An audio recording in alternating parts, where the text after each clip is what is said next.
নবীজি বললেন তিনটা সম্পদ তোমাদের কামাই করা দরকার। বলেন তো আমাদের সম্পদ কয়টা? এই তিনটা সম্পদ সবার থাকা চাই। এক নাম্বার, লিয়াত্তাখিজ আহাদুকুম কলবান শাকিরা। এক নাম্বার সম্পদ এমন একটা কলব, এমন একটা হৃদয়, যে কলব শাকিরা, আল্লাহর শুকরিয়া আদায় করতে পারে এমন একটা কলব তোমার অর্জন করা।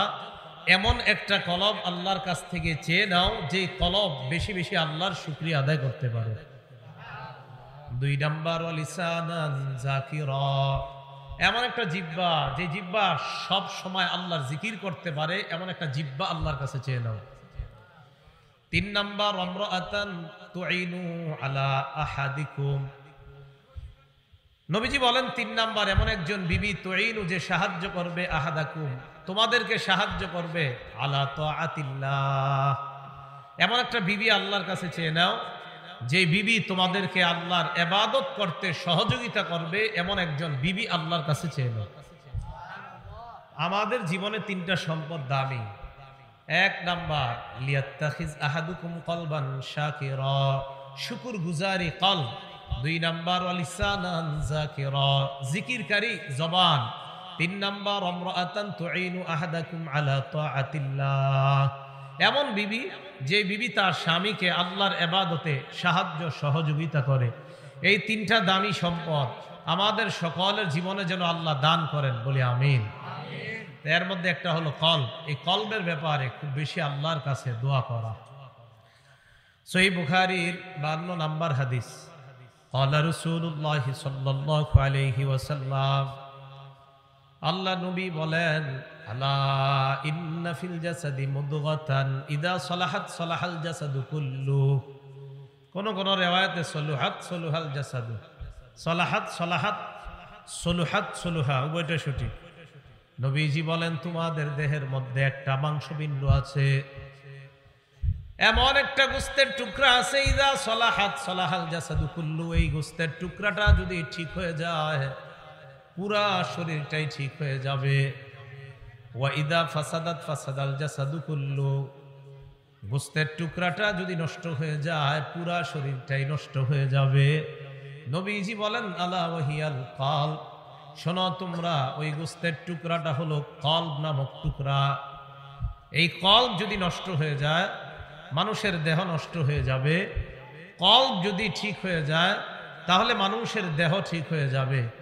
এজন্য রাসূল সাল্লাল্লাহু আলাইহি সাল্লাম বলেন, মানুষের দেহে গোস্তের একটা ছোট্ট টুকরা আছে, এটা ঠিক হলে সব ঠিক, এটা যদি ঠিক না হয় তাহলে সব নষ্ট হয়ে যাবে। আল্লাহ আমাদের সকলকে কলব নামক এই গোস্তটা যেন সংশোধন করতে পারি, আল্লাহ তৌফিক দান করেন। মুসলিম শরীফের 2564 নম্বর হাদিসের বর্ণনা, 2564। আমাদের মাদ্রাসাগুলোর পাঠ্যপুস্তক অনুসারে মোট হাদিস সংখ্যা হবে 3033টা। এই হাদিসের মধ্যে আসছে, ক্বালা রাসূলুল্লাহ সাল্লাল্লাহু আলাইহি ওয়াসাল্লাম, আল্লাহ নবী বলেন, লা তাহাসাদু, তোমরা পরস্পর হিংসা করবা না। ওয়ালা তানাজাসু, পরস্পর তোমরা একজন আরেকজনকে ধোঁকা দিবা না।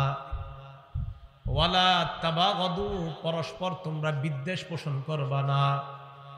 ওয়ালা তাদাবারু, একে অপরকে তোমরা শত্রুতা করার জন্য আড়ালে শত্রুতা করবা না। একে অপরের ক্ষতি করার জন্য আড়ালে চুপে চুপে শত্রুতা করবা না। আমরা দুইজন একজন আরেকজনের সাথে মুখোমুখি খুব ভালো, কিন্তু নিচে নিচে আমি ওনার ক্ষতি করতে চাই। নবীজি বললেন, ওয়ালা তাদাবারু, একে অপরের ক্ষতি করার জন্য আড়ালে তোমরা শত্রুতা করবা না। ওয়ালা ইয়াবি'বাদুকুম আলা বাই'i বাদিন, একে অপরের বিক্রয়ের উপর, ক্রয় বিক্রয়ের উপর অন্য কেউ ক্রয় বিক্রয় করবা না। একজন আরেকজনের সাথে মাছ দামাদামি করতেছে, এই মুহূর্তে গিয়ে আপনি বললেন, ভাই মাছটা কত, অথচ এই মাছ আরেকজন দামাদামি করতেছে। তো আপনি গিয়ে ওই টাইমে বলতেছেন, ভাই মাছ কত। নবীজি বললেন, এক ভাইয়ের ক্রয় বিক্রয়ের উপর অন্য তোমরা কেউ ক্রয় বিক্রয় করবা না। একজনের সাথে একটা জিনিসের দাম হয়েছে 200, আপনি পছন্দ হওয়ার কারণে গিয়ে বললেন আমি 225 দিব, নাজায়েজ কাজ করছেন। কারণ উনি 200 দিতে রাজি হয়ে গেছে, আপনি কেন গিয়ে 25 বাড়ায় বললেন? এখন 25 বলার কারণে ক্রেতা চিন্তা করবে তাহলে আমি 25 কেন কম দিব, আরে 25 যেখানে বেশি এখানে দিই। নবীজি নিষেধ করছেন, ওয়াকুনু ইবাদাল্লাহি ইখওয়ানা, তোমরা পরস্পর ভাই ভাই হয়ে যাও। এক নম্বরে বললেন লা তাহাসাদু, হিংসা করবা না। 2 নম্বরে বললেন ওয়ালা তানাজাসু, তোমরা ধোঁকাবাজি করবা না। 3 নম্বর ওয়ালা তাদাবারু তাবাগাজু, তোমরা বিদ্বেষ পোষণ করবা না। 4 নম্বর ওয়ালা তাদাবারু, একে অপরের ক্ষতি করার জন্য আড়ালে শত্রুতা করবা না। 5 নম্বর, এক ভাইয়ের ক্রয় বিক্রয়ের উপর তোমরা কেউ ক্রয় বিক্রয় করার চেষ্টা করে তাকে ক্ষতি করার চেষ্টা করবা না। এটা তখন সম্ভব কুনু ইবাদাল্লাহি ইখওয়ানা, তোমরা যদি পরস্পর আল্লাহর জন্য ভাই হয়ে যাও, একে অপরের ভাই ভাইয়ের মতো যদি হয়ে যাও। ভাই ভাইকে হিংসা করতে পারে না, ভাই ভাইকে বিদ্বেষ করতে পারে না, ভাই ভাইকে আড়ালে শত্রুতা করতে পারে না। তাই নবী বললেন কুনু ইবাদাল্লাহি ইখওয়ানা, তোমরা সবাই পরস্পর ভাই ভাই হয়ে যাও। এরপর আল্লাহ নবী বলেন আল মুসলিমু আখুল মুসলিম, মুসলমান মুসলমানের ভাই, লা ইয়াজলিমুহু, মুসলমান মুসলমানের উপর জুলুম করতে পারে না। ওয়ালা ইয়াখজুলুহু, মুসলমান মুসলমানের অপমান করতে পারে না। ওয়ালা ইয়াহকিরুহু, মুসলমান মুসলমানকে তুচ্ছ জ্ঞান করতে পারে না। শেষে নবী বলেন বিহাসবি ইমরিইম মিনাশ শাররি আন ইয়াহকিরা আখাহুল মুসলিম। অনুবাদটা ভালো করে শুনেন, বিহাসবি ইমরিইম মিনাশ শাররি আন ইয়াহকিরা আখাহুল মুসলিম। নবীজি বলেন কোন মানুষ খারাপ হওয়ার জন্য, মন্দ হওয়ার জন্য এতটুকুই যথেষ্ট, এই মানুষটা তার অপর মুসলমানের ক্ষতি সাধন করতে চায়। একটা মানুষ খারাপ হওয়ার জন্য এতটুকুই যথেষ্ট, সে তার অপর মুসলমান ভাইয়ের আইয়াহকির, তুচ্ছ করতে চায়, অপর মুসলমানকে তুচ্ছ জ্ঞান করে, তুচ্ছ মনে করে, তার খারাপ হওয়ার জন্য এতটুকুই যথেষ্ট। তুমি যে একজন খারাপ মানুষ, তোমার জন্য এতটুকুই যথেষ্ট যে আরেকজন মুসলমান ভাইকে তুমি তুচ্ছ তাচ্ছিল্য করতে চাও। নবীজি এই কথাটা বললেন। বলার পর রাসূল আকরাম সাল্লাল্লাহু আলাইহি সাল্লাম শেষে বলেন আত-তাকওয়া হাহুনা, আত-তাকওয়া হাহুনা। নবীজি বললেন তাকওয়া এখানে, তাকওয়া এখানে। বুকের দিকে আল্লাহ নবী ইঙ্গিত করে বললেন তাকওয়া এখানে। সালাসা মাররাত, 3 বার বললেন তাকওয়া এখানে, তাকওয়া এখানে, মানে কলবের, এই কলবটা হলো তাকওয়ার জায়গা। কারো যদি কলব ঠিক হয়ে যায় তাহলে সে হিংসা করবে না, সে বিদ্বেষ করবে না, সে আড়ালে অন্য কোনো মুসলমান ভাইয়ের ক্ষতি সাধন করতে চাইবে না। কারো মধ্যে যদি তাকওয়া অর্জন হয়ে যায়, তো এই জন্য তাকওয়ার জায়গাটা হলো কলব। তো কলব এটা হলো তাকওয়ার জায়গা। তো এই তাকওয়ার জায়গা তথা কলব, এটা যেন পরিচ্ছন্ন রাখতে পারি আমরা, আল্লাহ আমাদেরকে তৌফিক দান করেন। এই জন্য সূরা হুজুরাতের 3 নম্বর আয়াতে আল্লাহ বলেন উলাইকাল্লাযীনা ইমতাহানাল্লাহু কুলুবাহুম লিত্তাকওয়া, তারা ওই সমস্ত ব্যক্তি যাদের অন্তরগুলো আল্লাহ তাকওয়ার জন্য পরীক্ষা করেছেন। তাহলে তাকওয়া থাকার জায়গা হলো অন্তর, কলব। বলেন তাকওয়া থাকার জায়গা কোথায়? কলব। এই কলবে যখন তাকওয়া থাকবে তখন মানুষ একে অপরের ক্ষতি করবে না, মানুষ কারো পিছনে আড়ালে শত্রুতা করবে না। একজনের মেয়ের বিয়ে ঠিক হয়েছে, আপনি এখন চিন্তায় আছেন আর ওর মেয়ের বিয়ে এত ভালো জায়গায় কেন হবে, আপনি বাঁচতেছেন না। এখন ওর মেয়ের বিয়েটা যেন ভালো জায়গায় না হয়, আপনি আড়ালে তার শত্রুতা শুরু করলেন। তার মেয়ের ব্যাপারে বানিয়ে টানিয়ে অন্য প্রতিপক্ষকে এমনভাবে আপনি উপস্থাপন করলেন যে মেয়ের বিয়েটা এক পর্যায়ে ভেঙে যাওয়ার উপক্রম হয়েছে। রাসূল আকরাম সাল্লাল্লাহু আলাইহি সাল্লাম বলেন অন্তর যখন তাকওয়া শূন্য হয়ে যাবে তখন মানুষ এক মুসলমান আরেক মুসলমানের এইভাবে ক্ষতি করবে। তাহলে কলব এটা হলো তাকওয়া থাকার জায়গা। আল্লাহ আমাদের সকলকে এই কলবকে যেন পরিশুদ্ধ করতে পারি, তৌফিক দান করুন। মুসলিম শরীফের 2564 নম্বর হাদিসের আরেকটা বর্ণনা, মানে এই হাদিসেরই তাকরার সারাত হাদিসটা পরে রাসূল আকরাম সাল্লাল্লাহু আলাইহি সাল্লাম বলেন قال رسول الله صلى الله عليه وسلم, আল্লাহ নবী বলেন ইন্নাল্লাহা লা ইয়ানজুরু ইলা আজসাদিকুম, নিশ্চয়ই আল্লাহ তোমাদের দেহের দিকে তাকান না, ওয়ালা সুয়ারিকুম, তোমাদের বাহ্যিক আকৃতির দিকে আল্লাহ তাকান না, ওয়ালাকি ইয়ানজুরু ইলা কুলুবিকুম, আল্লাহ তোমাদের অন্তরের দিকে তাকায়। অন্তর যদি স্বচ্ছ হয়, দেখতে যদি কালো হয়, ওই মানুষের পায়ের জুতার আওয়াজ জান্নাতে শোনা যায়। হঠাৎ একটা হাদিস মনে পড়ে গেছে আর কি, কালো আসার কারণে। সোনামণি, বুখারী শরীফের 1098 নাম্বার হাদিস। এই হাদিসের মধ্যে আসছে রাসূল আকরাম সাল্লাল্লাহু আলাইহি সাল্লাম হযরত বেলাল রাদিয়াল্লাহু তাআলা আনহুকে বললেন, বেলাল হাদ্দিসনি বিআরজা আমালিন আমিলতাহু ফিল ইসলাম। বেলাল, তুমি আমাকে বলো এমন কি আমল তুমি করো যে আমলটা অধিক আশাব্যঞ্জক আমল, অধিক পছন্দনীয় আমল, যে আমলটা তুমি ইসলামের মধ্যে করো, ইসলাম গ্রহণ করার পর সবচাইতে আশাব্যঞ্জক আমল তুমি কোনটা করো আমাকে বলো। নবী তার সাহাবার কাছে জানতে চাইছে। হযরত বেলাল অবাক হয়ে গেছে, হুজুর আপনি প্রশ্ন করলেন? আল্লাহ নবী কয়, বেলাল কারণ আছে, ফাইন্নী সামিআতু দাফান আলাইকা বাইনা ইয়াদাইয়া ফিল জান্নাহ, আমি তোমার পায়ের জুতার আওয়াজ জান্নাতে আমার আশেপাশে শুনতে পাইছি। আমি জান্নাতে আমার আশেপাশে তোমার পায়ের জুতার আওয়াজ শুনছি। তুমি কি আমল করো যে আমলের কারণে তোমার পায়ের জুতার আওয়াজ জান্নাতে শোনা যায়? আপনাদের আস্তে আস্তে, আপনাদের এলাকায় নতুন তো, আমার বয়ানের নিয়ম কানুন হয়তো জানেন না আর কি। ভবিষ্যতে কিন্তু কখনো এরকম বয়ান হলে আশেপাশে আওয়াজ হলে আমার বয়ান শেষ হয়ে যায়। যদি পারেন এরকম আয়োজন করতে যে একটা আওয়াজও হবে না, তাহলে ওই বয়ানে আমি যাই, কিন্তু আওয়াজ হলে যাই না। যা আজকে প্রথম তো তাই কিছু বললাম না। তো রাসূল আকরাম সাল্লাল্লাহু আলাইহি সাল্লাম, প্রশ্ন হইতে পারে কেন? সোজা উত্তর, আমি হয়তো আল্লাহর কথা বলবো, না হয় রাসূলের কথা বলবো, আর এই টাইমে অন্য কথা কেন হবে? না, অন্য কথা হতেই পারবে না। হবে ওয়াজ শেষ হয়ে যাবে, আল্লাহর কথা রাসূলের কথার সময় অন্য কথা হবে না। হলে মাইকে আসবেন, তা আপনি বলবেন আমরা শুনবো, সোজা হিসাব। রাসূল আকরাম সাল্লাল্লাহু আলাইহি সাল্লাম হযরত বেলাল রাদিয়াল্লাহু তাআলা আনহুকে বললেন, বেলাল কি আমল করো? তো বেলাল রাদিয়াল্লাহু তাআলা আনহু বললেন, ইয়া রাসূলুল্লাহ, আমার জানা মতে আশাব্যঞ্জক এমন কোন আমল আছে কিনা আমার জানা নাই। এই কথা বলার পর আল্লাহ নবী বললেন, বেলাল চিন্তা করে দেখো কি আমল তোমার আশাব্যঞ্জক। হযরত বেলাল বললেন, ইয়া রাসূলুল্লাহ, গায়রা আন্নী লাম আতাতাহহার বিতুহুরিন ফি সাআতি লাইলিন আও নাহার, রাতে অথবা দিনের বেলা যখনই আমি ওযু করি, ইল্লা সাল্লাইতু মা কুতিবালি আন উসাল্লিয়া, আমাকে আল্লাহ যতটুকু তৌফিক দান করে এই পরিমাণ আমি সালাত আদায় করি ওযু করার সাথে সাথে। আল্লাহ নবী বললেন, বেলাল তোমার এই আমলটা আল্লাহর কাছে এত পছন্দ, ওযু করার সাথে সাথে তুমি যে সালাত আদায় করো, নামাজ আদায় করো, এই কারণে আমি তোমার পায়ের জুতার আওয়াজ জান্নাতের মধ্যে শুনতে পাই। কালো মানুষ ছিলেন, কিন্তু আল্লাহর সাথে কি সম্পর্ক দেখেন। আল্লাহর সাথে এত গভীর সম্পর্ক হয়ে গেছে, ওনার পায়ের জুতার আওয়াজ রাসূল আকরাম সাল্লাল্লাহু আলাইহি সাল্লাম জান্নাতে শুনতে পেয়েছে। সহিহ বুখারীর বর্ণনা, 1098 নাম্বার হাদিস। তো বুঝাইতে চাইলাম, আল্লাহ পাক রব্বুল আলামিন আমাদের দেহ অনেক বড়, আমাদের চেহারা অনেক সুন্দর, এটা দেখে না। ওয়ালাকি ইয়ানজুরু ইলা কুলুবিকুম, আল্লাহ অন্তর দেখে। আল্লাহ আমাদের সকলকে অন্তরগুলা পরিশুদ্ধ করার তৌফিক দান করেন। মনে রাখবেন, হেদায়েতের কেন্দ্র হলো দিল, অন্তর। বলেন, হেদায়েতের কেন্দ্র কোথায়? অন্তর, দিল।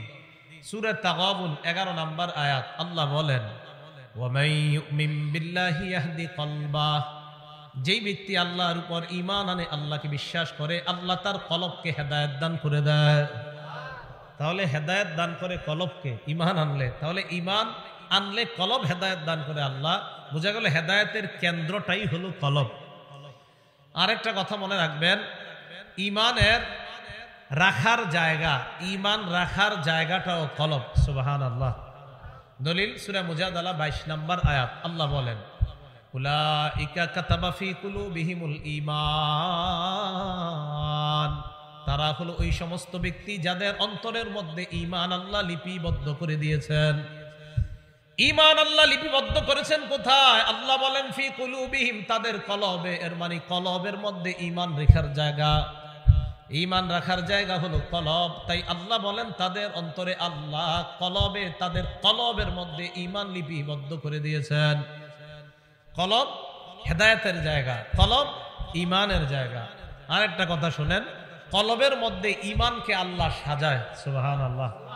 আমাদের যে কলবে ঈমান থাকে, এই ঈমানকে আল্লাহ সাজায়। দলিল সূরা হুজুরাত, আল্লাহ বলে, দেখেন কি সুন্দর করে বলে 7 নম্বর আয়াতে, ওয়ালাকিন্নাল্লাহা হাব্বাবা ইলাইকুমুল ঈমান, আল্লাহ তোমাদের জন্য ঈমানকে পছন্দনীয় করেছেন।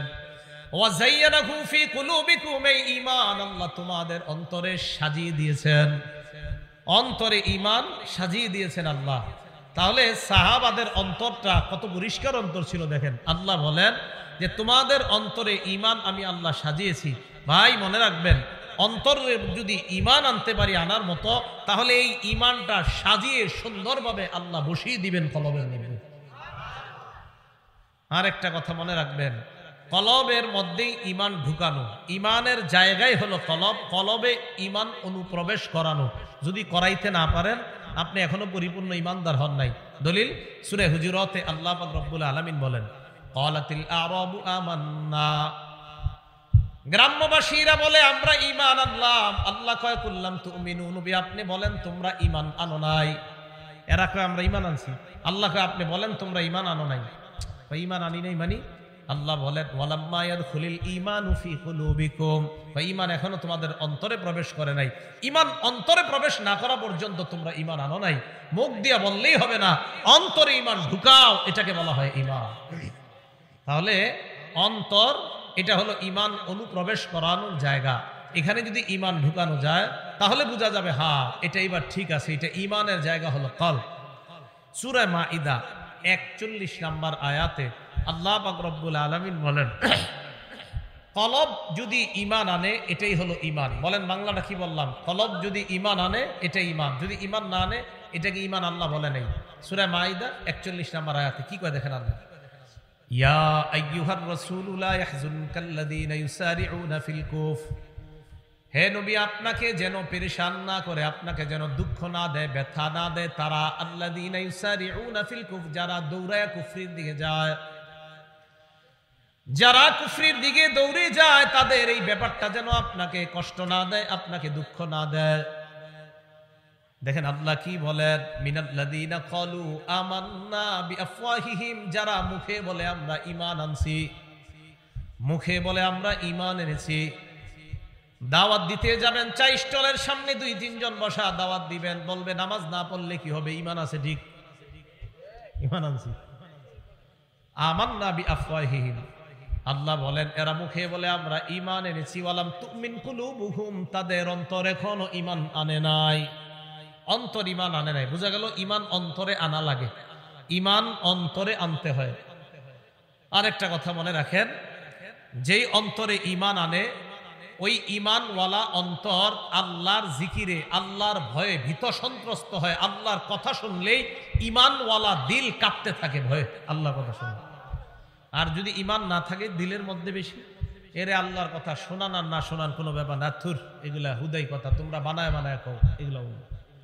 দলিল সূরা আনফালের 2 নম্বর আয়াত আল্লাহ বলেন, ইন্নামাল মুমিনুনা আল্লাযীনা ইযা যুকিরাল্লাহু ওয়াজিলাত কুলুবুহুম, আল্লাহ বলেন ঈমানদার তারা, আল্লাযীনা ইযা যুকিরাল্লাহ, যাদের সামনে যদি আল্লাহর নাম নেওয়া হয়, ওয়াজিলাত কুলুবুহুম, আল্লাহর ভয়ে তাদের অন্তরগুলা প্রকম্পিত হয়ে যায়, অন্তর ভয়ে কাঁপতে থাকে। হ্যাঁ আল্লাহর কথা,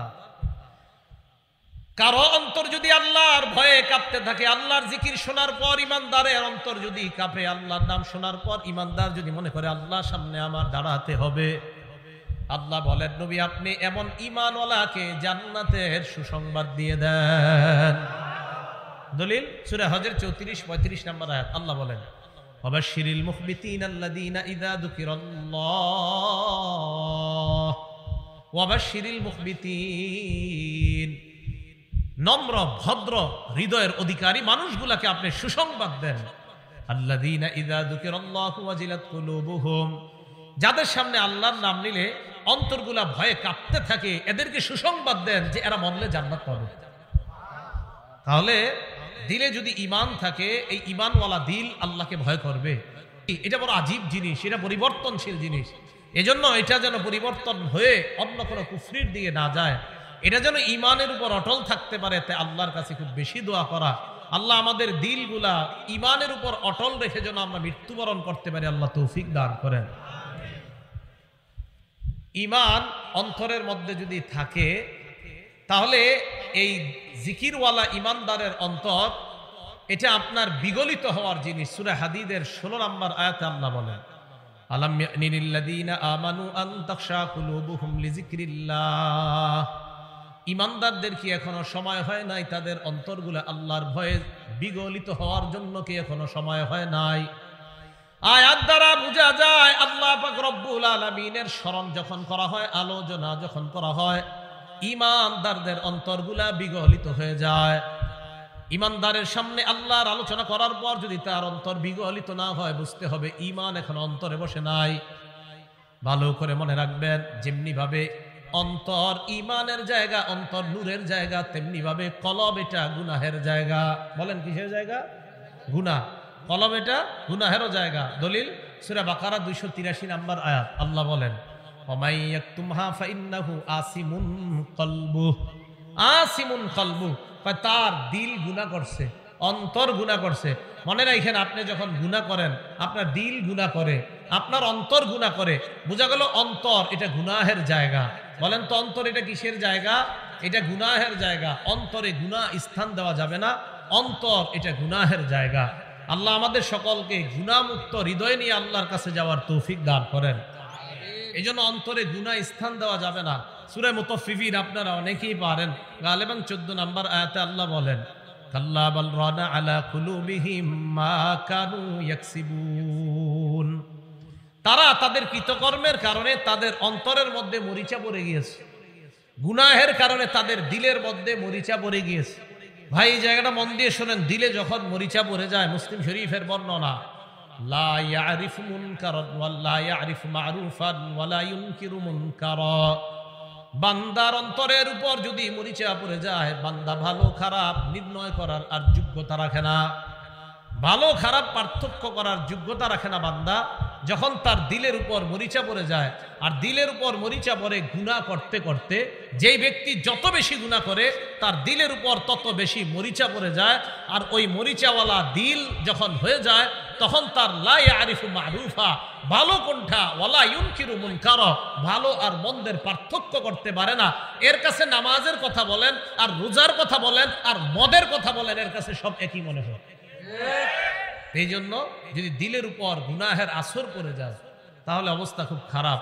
আল্লাহ আমাদের সকলকে এমন দিল অর্জন করার তৌফিক দান করেন, যে দিলের মধ্যে আল্লাহকে স্থান দিয়ে ঈমানকে মজবুত করে কবরে যাইতে পারে। আল্লাহ তৌফিক দান করেন। এখন এই দিল সংশোধন করবেন কিভাবে? এই অন্তর পরিশুদ্ধ করবেন কিভাবে? অনেকগুলা উপায়। এর মধ্যে একটা শ্রেষ্ঠ উপায়ের নাম জিকির করা। বলেন কি করা?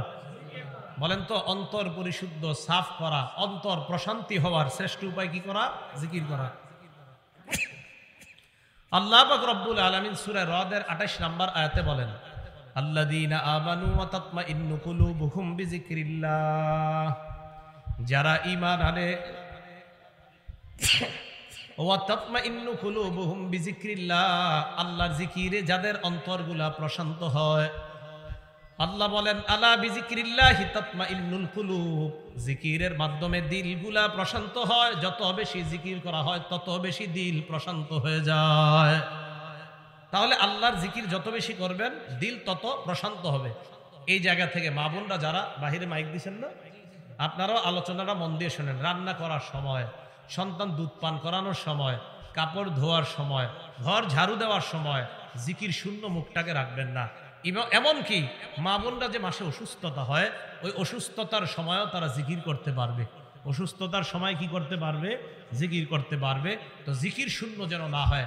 এমনকি অসুস্থতার সময়, নামাজের সময়গুলোতে নামাজ না পড়ে নামাজের মতো বসে বসে আল্লাহকে স্মরণ করা। কারণ এই টাইমে তো আপনি পবিত্র থাকলে আল্লাহকে স্মরণ করতেন, তো নামাজ যেহেতু নাই, তখন অন্তত কিছুটা সময় আল্লাহকে জিকিরের মাধ্যমে স্মরণ করা। এখন কলবগুলা পরিচ্ছন্ন পরিশুদ্ধ হবে কিভাবে? আল্লাহর জিকিরের মাধ্যমে।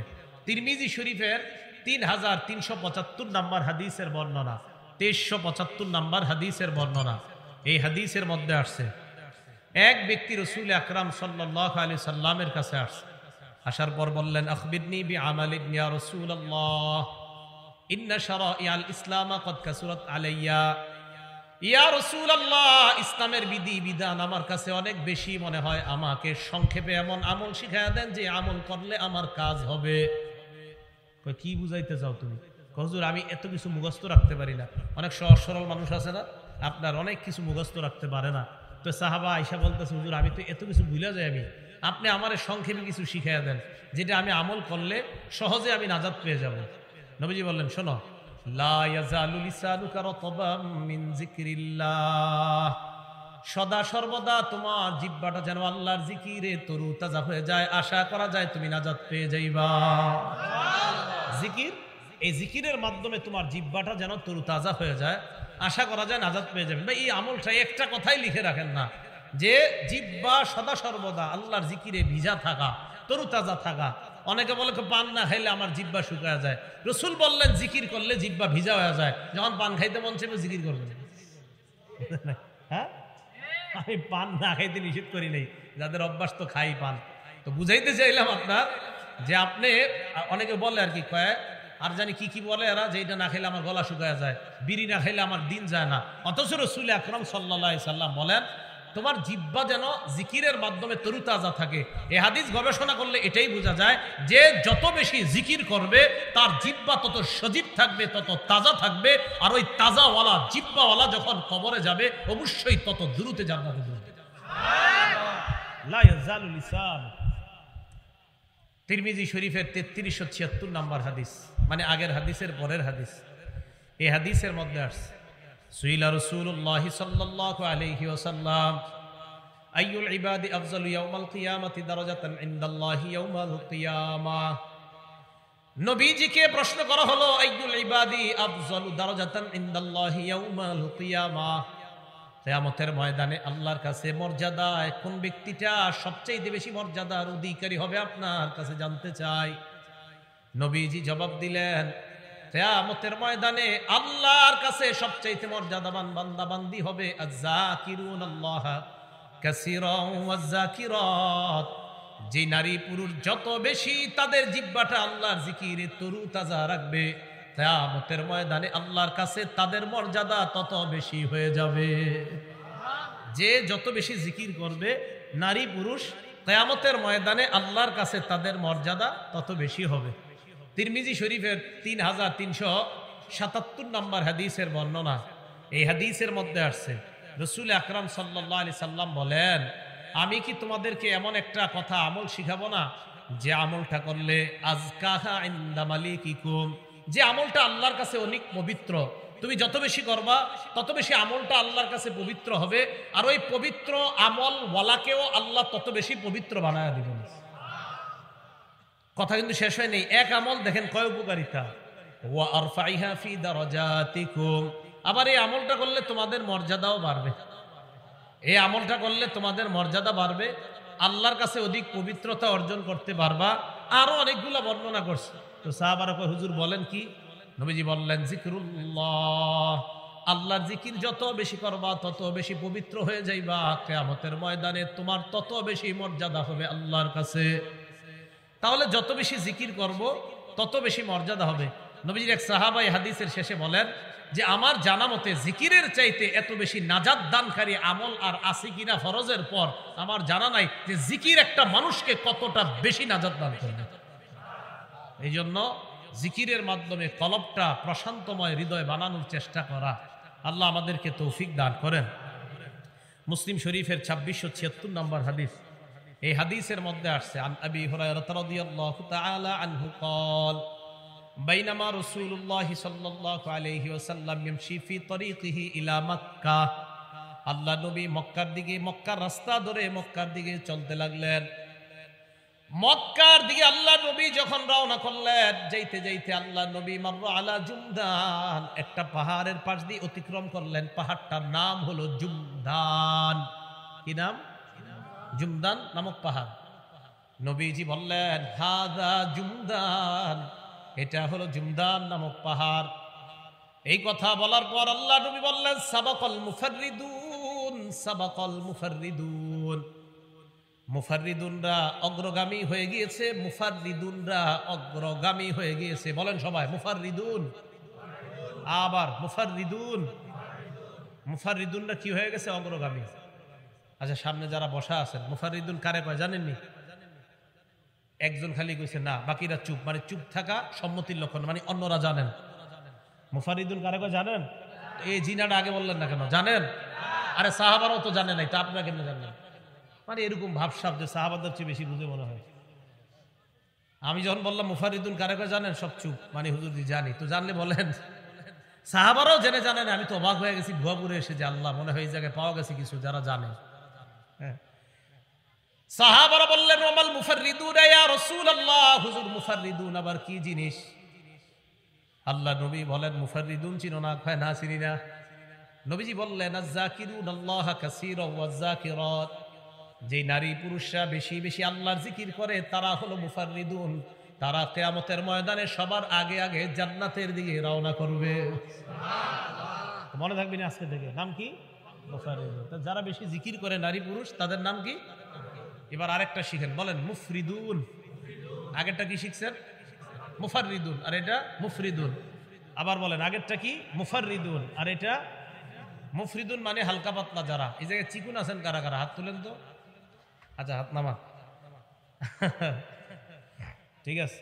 তিরমিজি শরীফের 3596 নম্বর হাদিসে আসছে, ক্বালা রাসূলুল্লাহ সাল্লাল্লাহু আলাইহি ওয়াসাল্লাম সাবাকাল মুফরিদুনা, হালকা পাতলা মানুষরা অগ্রগামী হয়ে জান্নাতের দিকে রওনা করছে। মানে কি আপনারা যারা হাত তুলছেন তারা? হ্যাঁ, চিকুন আপনিও না? তাহলে হাদিসে কি এটাই আসছে? সাহাবারা বললেন ইয়া রাসূলুল্লাহ, হালকা পাতলারা অগ্রগামী হয়ে গিয়েছে, ব্যাপারটা একটু বুঝায় দেন। নবীজি বললেন মুফরিদুন হালকা পাতলা মানে হলো আল মুস্তাহতারুনা বিজিক্রিল্লাহ, যারা বেশি বেশি আল্লাহর জিকির করে তারা হলো হালকা পাতলা। সুবহানাল্লাহ। মানে কিসের হালকা পাতলা? ইয়াদউ আনহুম যিকরু আসকালাহুম, জিকির তাদের পাপের বোঝাগুলা থেকে তাদেরকে হালকা বানায় দেয়। ফায়াতুনা খিফাফান ইয়াউমাল কিয়ামাহ, আল্লাহ নবী বলেন তারা হালকা পাতলা মানে পাপের বোঝা থেকে হালকা হয়ে জিকিরকারীরা কিয়ামতের ময়দানে আল্লাহর দরবারে দাঁড়িয়ে যাবে। তাহলে এই হালকা পাতলা মানে আপনাদের মাঝে গুস্ত যার কম তার না কিন্তু। হ্যাঁ, তাহলে হালকা পাতলা মানে জিকির করতে করতে যাদের পাপের বোঝাগুলো হালকা হয়ে গেছে, এই হালকা পাতলা। যাই হোক, যে হালকা পাতলারা হাত তুলছেন আপনারা সহ আমাদের সবাইরই আল্লাহ জান্নাতি বানায় দেন। যেহেতু হাত তুলেই ফেলছেন, আল্লাহ সবাইরই জান্নাতি বানায় দেন। রাসূল আকরাম সাল্লাল্লাহু আলাইহি সাল্লাম বললেন হালকা পাতলা মানে পাপের বোঝা থেকে হালকা। বলেন তো পাপের বোঝা থেকে হালকা বানায় কোন জিনিস? জিকির। জিকির। তো এই জিকির পাপের বোঝা থেকে আমাদেরকে হালকা বানিয়ে দিবে। আল্লাহ আমাদের সকলকে পাপের বোঝা থেকে যেন আমরা হালকা হয়ে আল্লাহর কাছে যেতে পারি, আল্লাহ তৌফিক দান করেন। আবু দাউদ শরীফের 3667 নম্বর হাদিস, 3667, 3667 নম্বর হাদিসের বর্ণনা।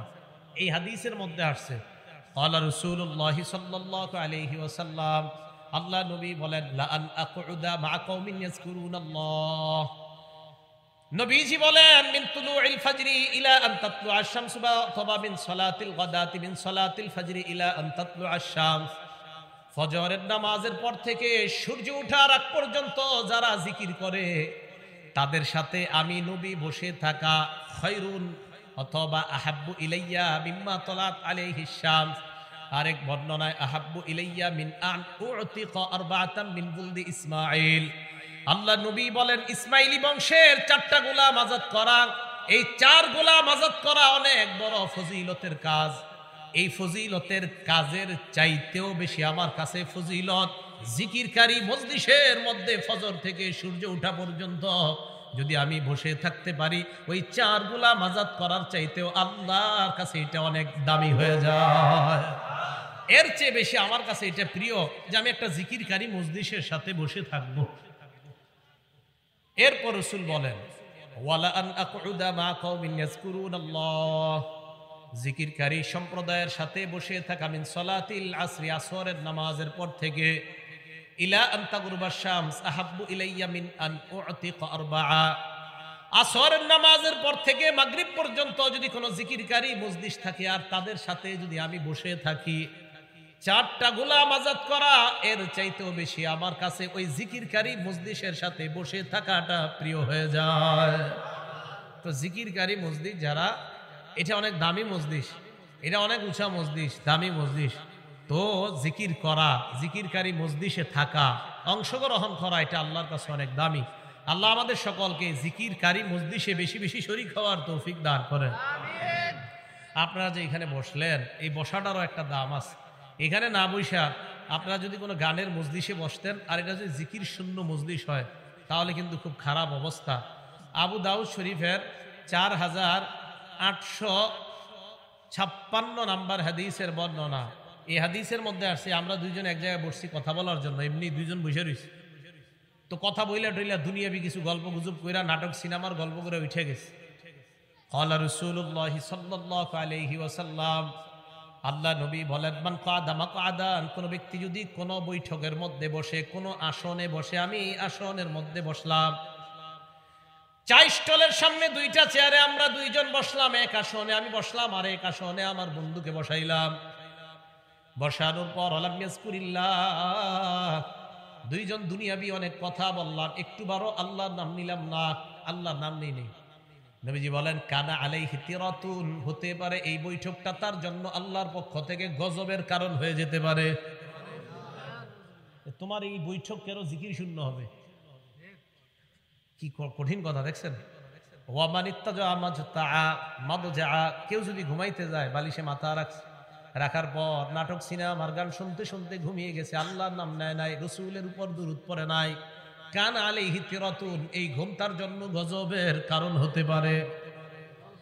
আবু দাউদ শরীফ 4855 নাম্বার, 856 নাম্বার হাদিস। তাহলে খুব সাবধান যে আমার আপনার একটা বসা, আমার আপনার একটা জাগরণ, আমার আপনার একটা ঘুমান, এই ঘুমিয়ে গেলাম, আমার আপনার এই ঘুমটাও গজবের কারণ হয়ে যেতে পারে। এই জন্য সাবধান, জিকির শূন্য জাগরণ যেন না হয়, জিকির শূন্য ঘুম যেন না হয়। আল্লাহ আমাদেরকে জাগ্রত ঘুমন্ত উভয় অবস্থায় যেন আল্লাহর জিকির বেশি করতে পারে, আল্লাহ তৌফিক দান করেন। বুখারী শরীফের 6320 নাম্বার হাদিসের বর্ণনা। এই হাদিসের মধ্যে আসছে, ক্বালা রাসূলুল্লাহ সাল্লাল্লাহু আলাইহি ওয়াসাল্লাম, আল্লাহ নবী বলেন, ইদা আওয়াইতা ইলা ফিরাশিকা, যখন তুমি বিছানায় আশ্রয় গ্রহণ করতে যাও, বিছানায় যাওয়ার পর তখন তুমি সর্বপ্রথম তোমাদের কাজ হলো, ইদা আওয়া আহাদুকুম ইলা ফিরাশি, যখন তোমাদের কেউ বিছানায় যাও, যাওয়ার পর তোমাদের প্রথম কাজ, ফালয়ানফুত ফিরাশাহু বিদাখিলাতি ইজারিহি, সে যেন লুঙ্গির নিচ দিয়ে তার বিছানাটা এইভাবে 3 বার ঝাড়া দেয়। ফালয়ানফুস ফিরাশা বিদাখিলাতি ইজারি, সে যেন তার বিছানাটা লুঙ্গির নিচের অংশ দিয়ে 3 বার ঝাড়া দেয়। যদি আপনারা ঝাড়ু, ছোট্ট ঝাড়ু ব্যবহার করেন, তো যেহেতু নবীর সুন্নত, তো আমার আপনার লুঙ্গির নিচ দিয়ে এইভাবে একটু ঝাড়ু দিয়া সুন্নতটা আদায় করলে সমস্যা কোথায়? নবী সাল্লাল্লাহু আলাইহি সাল্লাম বলেন, ফাইন্নাহু লা ইয়াদরি, কেননা সে জানে না, আমার উম্মত জানে না, মা খালফাকু আলাইহি, তার অগোচরে বিছানায় কোনো বিষাক্ত কিছু থাকতে পারে, তাই সে যেন ঝাড়ু দিয়ে নেয়। দেখেন নবী তার উম্মতকে কতটা ভালোবাসে, যে ঘুমাইতে গেলে আমার উম্মত যেন কোনো বিপদে না পড়ে, এই জন্য সতর্কতামূলক আমাদেরকে জানায় দিলেন, উম্মত বিছানায় যাইবা, ঘুমানোর আগে বিছানাটা ভালোভাবে ঝেড়ে নিবা, যেন কোনো সাপ বিচ্ছু তোমাকে দংশন করতে না পারে। এরপর রাসূল আকরাম সাল্লাল্লাহু আলাইহি সাল্লাম বলেন, এরপর কি করবেন? তিরমিজি শরীফের 3398 নাম্বার হাদিসে আসছে, হাতটা মাথার পিছনে রাখবেন এইভাবে, এই যে এইভাবে, কিভাবে? এইভাবে, এইভাবে, এইভাবে রাখার পর এইভাবে শুয়ে থাকবেন। শুয়ে শুয়ে আল্লাহকে বলবেন, আল্লাহুম্মা কিনি আযাবাকা ইয়াওমা তাবাসু ইবাদাক, আল্লাহ যেদিন আপনি কিয়ামতের মাঠে আপনার বান্দাদেরকে উঠাবেন, সেদিন আপনার আযাব থেকে আমাকে হেফাজত করবেন। চিন্তা করেন, বিছানায় গিয়ে এগুলো আমাকে শিখায় নবীজি। তারপর কি করবা তুমি? তারপর মুসলিম শরীফের বর্ণনা আসছে, তারপর 2714 নম্বর হাদিসে আসছে, তুমি ফালইউসাম্মি বিসমিল্লাহ বলবা, ওই যে আল্লাহুম্মা বিসমিকা আমুতু আহিয়াটা পড়েন, এটা পড়বা। পড়ার পর এরপর আবার বুখারীর বর্ণনা আসেন, 6320 নম্বর হাদিসে আছে, রাসূল বলেন, তুমি যখন বিছানায় শরীরটা লাগাইবা, তখন তুমি পড়বা, ওয়াদাতু জামবি বিসমিকা রব্বি ওয়াদাতু জামবি, আল্লাহ আপনার নামে আমার দেহটা বিছানায় লাগাইলাম, ওয়াবিকা আরফাউহু, আপনার নামে আবার আমি দেহটা বিছানা থেকে উঠাবো যদি আপনি চান। ইন আমসাকতা নাফসি ফারহামহা, মাবুদ আমার ঘুমের মধ্যে যদি আমার জানটা আপনি আটকায় রাইখা দেন, আমাকে যদি আর জানটা ফেরত না দেন, আমাকে যদি ঘুমের মধ্যে আপনি মৃত্যু দিয়ে দেন, ফারহামহা, তাহলে আমার জানের প্রতি আপনি দয়া করেন। মুসলিম শরীফের বর্ণনা, ফাগফিরলাহ, আমার জান আপনি মাফ করে দেন। আল্লাহ আমার ঘুমে যদি মরণ হয়ে যায়, আমাদের নবী কতটা মায়া দেখেন, আমাকে আপনাকে বলতেছে, এটা বলো আল্লাহর, এটা বইলা তুমি ঘুমাও, কি যে আল্লাহ আমার ঘুমের মধ্যে যদি আমার মরণ দিয়ে দেন, আমি যদি আর উঠতে না পারি, তাহলে আমার এই জানটার প্রতি আপনি দয়া করেন। আমার এই জানটাকে আপনি ক্ষমা করে দেন। এরপরে দেখেন কি শিখাইছে, ওয়াইন আরসালতাহা, আপনি যদি আমার জানটা আবার আমাকে ফেরত দিয়ে দেন, ফাহফাজুহা বিমা তাহফাজু বিহি ইবাদাকাস সালিহিন, আপনার নেককার বান্দাদেরকে যেইভাবে হেফাজত করেন আমার জানটা আপনি এইভাবে হেফাজত করে নিয়েন।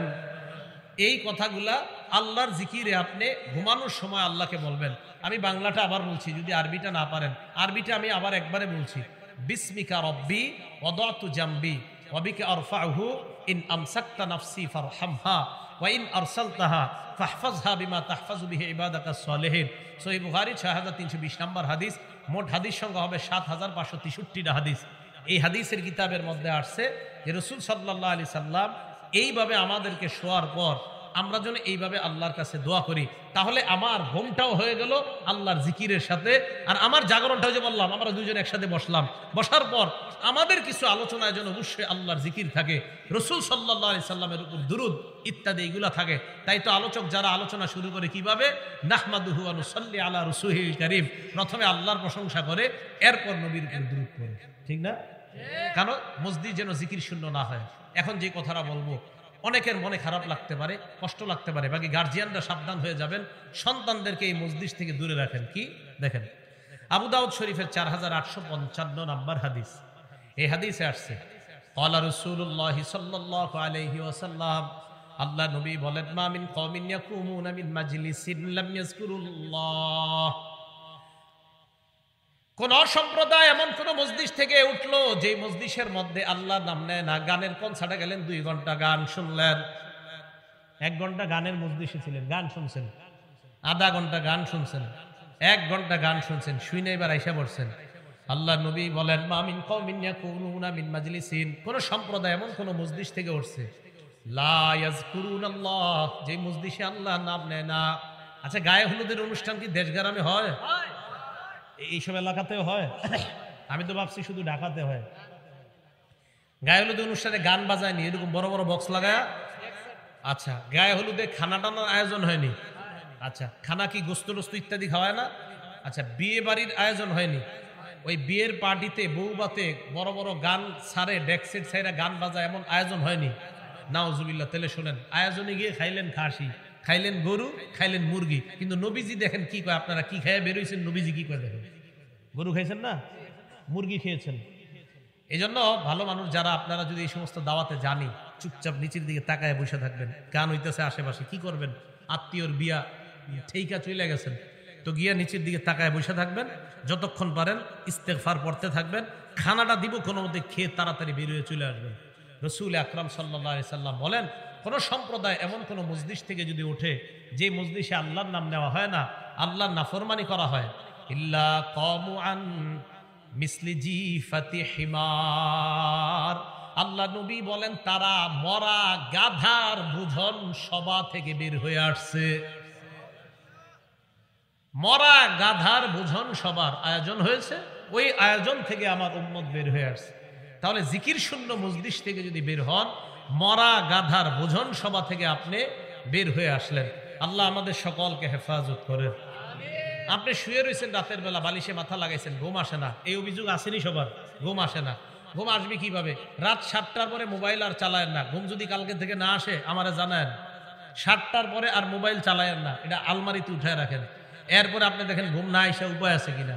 7টার পরে আপনি একটু বই দেখবেন, বসে বসে একটু মনে করেন একটা ভালো কিতাব দেখলেন, হাদিসের কিতাব, কোরআনের কিতাব দেখলেন, ইবলিস আইসা পা টিপবে, ঘুমা ঘুমা ঘুমা। আপনার ঘুম না এসে উপায় নেই। রাতের বেলা আপনি মোবাইল সরাইয়া দেন, বিছানায় মাথা লাগাইলেন, ঘুম আসে না, আঙ্গুলের কড়া গুনতে থাকে, আর 100 বার পড়েন সুবহানাল্লাহ, পড়েন সুবহানাল্লাহ। আল্লাহ নবী সাহাবাদেরকে বলেন, আয়াজিজু আহাদুকুম আইয়াকসিবা, তোমাদের কেউ কি আছো সক্ষম নাকি অক্ষম? সাহাবারা কয়, হুজুর কি অক্ষম? আইয়াকসিবা আলফা হাসানা, তোমাদের মধ্যে আয়াজিজু আহাদুকুম, তোমাদের কেউ কি অক্ষম? আলফা হাসানা, আইয়াকসিবা আলফা হাসানা, তোমাদের কেউ কি অক্ষম 1000 নেকি কামাই করতে? কি কেউ অক্ষম? সাহাবারা কয়, হুজুর এটা কি কইলেন আপনি? 1000 নেকি কি কেউ পারবো আমরা কামাই করতে খুব সহজে? নবীজি কয়, আমি এমন এক সিস্টেম শিখাই দেবো, যেই সিস্টেম অবলম্বন করলে 1000 নেকি নিমিষেই তোমরা কামাই করতে পারবে।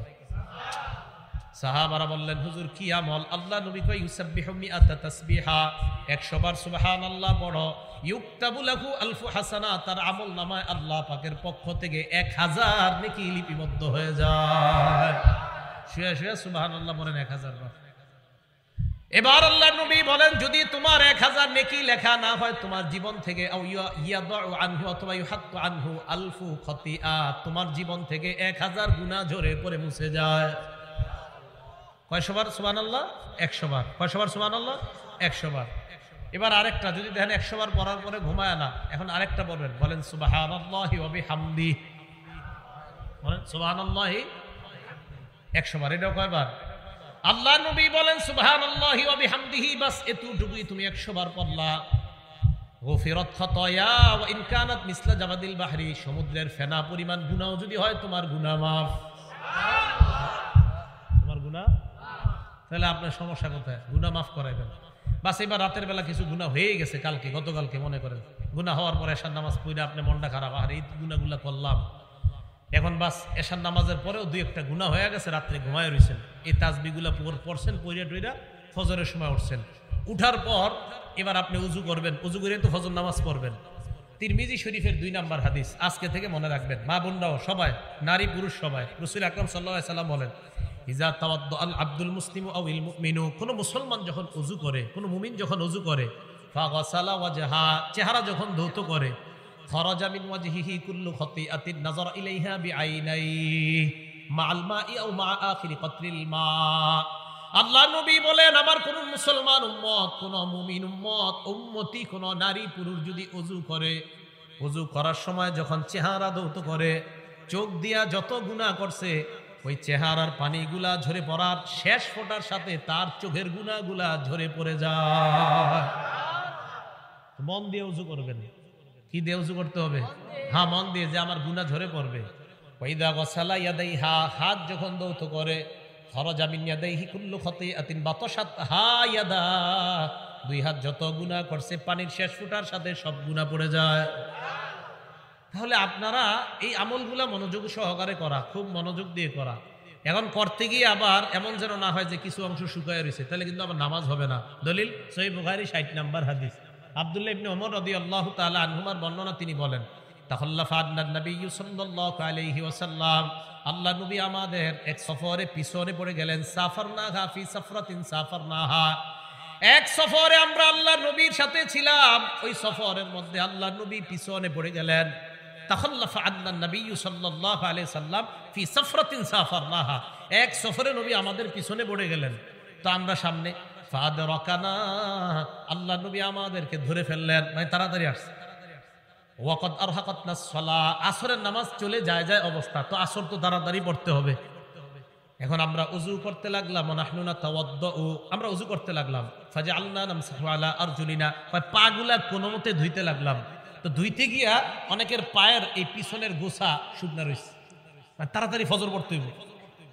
আবার আপনারা অনেকে তাকবীরুল্লাহ ধরতে গিয়া পায়ের গোছা ধর না, আরে কোনো মতো হইলে হইছে, তাকবীরুল্লাহ ধরতে হইব। নাদা বিআলা সাউতিহি, পিছন থেকে আল্লাহর নবী জোরে আওয়াজে ডাক দিলেন, এই এই কয়ে ডাক দিলেন। সাহাবারা ঘটনা কি হইছে? নবীজি এত জোরে ডাক দিছে, তো সবাই তাকাইছে, হুজুরজি ওয়াইলুন লিল আকাবি মিনান নার, ওয়াইলুন লিল আকাবি মিনান নার মাররাতাইনি আও সালাসা, 2 বার অথবা 3 বার বললেন। পায়ের গোড়ালির যেই জায়গাগুলো শুকনা, এগুলা জাহান্নামে যাবে, এগুলা জাহান্নামে যাবে। শুকনা জায়গা নিয়ে নামাজ পড়ো, নামাজই তো হবে না, এগুলা জাহান্নামে। তাহলে আমরা ইবাদত করতে গিয়ে যেন ভুল না হয়ে যায়। তো যাই হোক, আমরা জানলাম কি, জাগ্রত ঘুমন্ত জিকির শূন্য যেন আমাদের জবান না হয়। কেন বলেন তো? ওই দিল যেন আমাদের সাফ থাকে, আর ওই দিলকে যদি আমরা তাজা প্রশান্ত হৃদয় বানাইতে চাই, তাহলে জিকিরের বিকল্প নাই। তিরমিজি শরীফের 3590 নাম্বার। বলার আগে আমার সাথে সবাই, উনি আমাকে দেখানোর জন্য না, আমি ওনাকে দেখানোর জন্য না, উনি ওনাকে দেখানোর জন্য না, উনি তাকে না, আপনারা কেউ পাশের জনকে না, আমাকেও না, আমি আপনাদেরকে দেখানোর জন্য না, একমাত্র আল্লাহকে দেখানোর জন্য একবার সবাই দিল থেকে পড়েন, লা ইলাহা ইল্লাল্লাহ।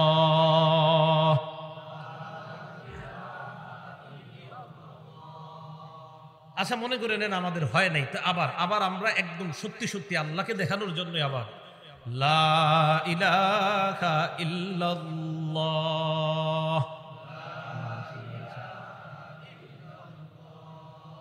পড়ছেন না সবাই? কাকে দেখাইছেন সবাই? قال رسول الله صلى الله عليه وسلم ما قال عبد الله إله إلا الله قد مخلصا إلا فتحت له أبواب السماء حتى تفزع إلى العرش। আল্লাহ নবী বলেন, কোন বান্দা একবার ইখলাসের সাথে লা ইলাহা ইল্লাল্লাহ যদি পাঠ করে, তারে ইলাহা ইল্লাল্লাহ আল্লাহর আরশে যাওয়ার জন্য আসমানের সবগুলা দরজা খুলে দেওয়া হয়। আর কি চান? রাত 2টায় ঘুম ভাঙছে, 3টায় ঘুম ভাঙছে, ঘুম ভাঙার পর আপনার বিবি ঘুমায়, সন্তান ঘুমায়, বিবি ঘুমায়, ছেলে ঘুমায়, মেয়ে ঘুমায়, এলাকার সবাই ঘুমায়। এলাকার নাম জানেন কি? দেউলিয়া বাড়ির সবাই ঘুমায়। তো 2টা-3টায় উঠছেন প্রস্রাব করতে বা কিছু, তো ওই টাইম আপনি চিন্তা করলেন, আল্লাহরে বললেন, আল্লাহ তিরমিজি শরীফের হাদিসে নবীজি বলছে যে ইখলাসের সাথে লা ইলাহা ইল্লাল্লাহ পড়লে নাকি আকাশের দরজা সব খোলেন। আল্লাহ এই মুহূর্তে তো আমার সবাই ঘুমায়, আমার ফ্যামিলির সবাই ঘুমায়, আল্লাহ দেউলিয়া বাড়ির সবাই ঘুমাইতেছে, আমি আর তুমি। তো এই মুহূর্তে তো আর কাউরে দেখাবেন না আপনি, ওই সময় আপনি বলেন লা ইলাহা ইল্লাল্লাহ। সব ঘুমাইতেছে, অথচ আপনি আসমানের দরজা সব খুলে ফেলছেন। কিভাবে বুঝায়? আর তো লা ইলাহা ইল্লাল্লাহ এটা চালু রাখেন। মা বোনরা রান্না করতেছেন, বাস জবানে চালু রাখেন না, লা ইলাহা ইল্লাল্লাহ চালু রাখেন জবানে, বাস। আর রান্না করতেছেন, এই জিকিরওয়ালা খানা আপনার সন্তানের পেটে যখন যাবে, ইনশাল্লাহ এই সন্তানই তো হবে এই যুগের আব্দুল্লাহ ইবনে মাসউদের মতো বড় আলেম। এই সন্তানের পেটে এই খাবারই তো নেওয়া দরকার। করবো তো আমল ইনশাল্লাহ। আচ্ছা, আরেকটা হাদিস শোনাই, তিরমিজি শরীফের 3592 নাম্বার হাদিস। আগে আমার সাথে বলেন আল্লাহু আকবার কাবীরা, আলহামদুলিল্লাহি হামদান কাসীরা, সুবহানাল্লাহি বুকরাতাও ওয়া আসীলা। তিরমিজি শরীফের 3592 নাম্বার হাদিস। আব্দুল্লাহ ইবনে ওমর রাদিয়াল্লাহু তাআলা আনহুমার বর্ণনা, তিনি বলেন, কুন্না নুসাল্লি মা'আন নবী সাল্লাল্লাহু আলাইহি ওয়াসাল্লাম, আমরা আল্লাহ নবীর সাথে সালাত আদায় করছিলাম। ফাকালা রাজুলুম মিনাল কওম আল্লাহু আকবার কাবীরা ওয়ালহামদুলিল্লাহি হামদান কাসীরা ওয়া সুবহানাল্লাহি বুকরাতাও ওয়া আসীলা।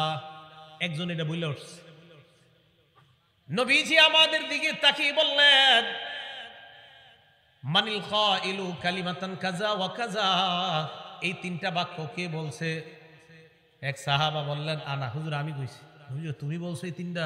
জি। আজিবতুল্লাহা, তোমার এই 3 বাক্য শুনে আমি আশ্চর্য হয়ে গেছি। হুজুর আপনি আশ্চর্য কেন হয়েছেন? তোমার এই 3 বাক্য বের হওয়ার পর আমি তাকায় দেখলাম আসমানের সব দরজা খোলা হয়ে গেছে, এগুলো আকাশে যাওয়ার জন্য, আরশে যাওয়ার জন্য। তাহলে জিকির শূন্য যেন আমাদের জিহ্বাগুলা না হয়, আমাদের জবান সদা সর্বদা যেন আল্লাহ জিকিরে কাটাইতে পারে, আল্লাহ তৌফিক দান করেন। তো এটা লাভ কি? প্রশান্ত হৃদয় যদি অর্জন করা যায়, এই অর্জন করতে পারলে সূরা ফজরে দেখবেন অনেক হুজুররা ফজরের নামাজে পড়ে অথবা মাগরিবের নামাজে পড়ে, ফজর নামাজে পুরাটা পড়ে, আর মাগরিবের নামাজে এই সূরা ফজরের 27 থেকে 30 নম্বর আয়াত পড়ে, ইয়া আইয়াতুহান নাফসুল মুতমাইন্নাহ ইরজিই ইলা রাব্বিকি রাদিয়াতাম মারদিয়া ফাদখুলি ফি ইবাদি ওয়াদখুলি জান্নাতি। এই আয়াতের অর্থ হলো, হে প্রশান্ত হৃদয়ের অধিকারী, ইরজিই ইলা রাব্বিক, তুমি তোমার রবের দিকে প্রত্যাবর্তন করো, রাদিয়াতাম মারদিয়া, সন্তুষ্ট চিত্তে, সন্তুষ্ট ভাজন হয়ে, ফাদখুলি ফি ইবাদি, আমার বান্দাদের অন্তর্ভুক্ত হও, ওয়াদখুলি জান্নাতি, আমার জান্নাতে প্রবেশ করো।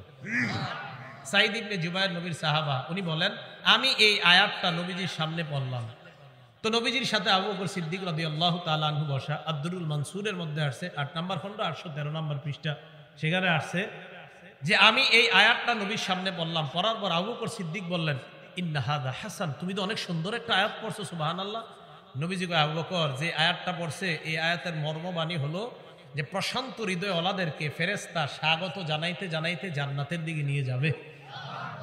শেষ হয় নাই। আবু বকর, জানো আমার আশা, ইন্নাল মালাকা সায়াকুলু লাকা ইনদাল মাউত, ফেরেশতা তোমাকেও মরণের সময় এই বাক্যগুলা বলতে বলতেই তোমাকে নিয়ে যাবে। তাহলে প্রশান্ত হৃদয় ওয়ালাকে জান্নাতের দিকে স্বাগত জানাইতে জানাইতে নিয়ে যাবে। তাহলে কলব, এই কলব এটা হলো তাকওয়ার জায়গা, কলব হেদায়েতের জায়গা, কলব ইমানের জায়গা। এই কলব যদি ঠিক থাকে সব ঠিক। কলব কিভাবে ঠিক বানাবো? জিকিরের মাধ্যমে। জিকিরের মাধ্যমে যদি প্রশান্ত হৃদয় অর্জন করতে পারি, ওই প্রশান্ত হৃদয় নিয়ে ইনশাআল্লাহ আল্লাহর জান্নাতের মেহমান হতে পারবো। আল্লাহ আমাদের সকলকে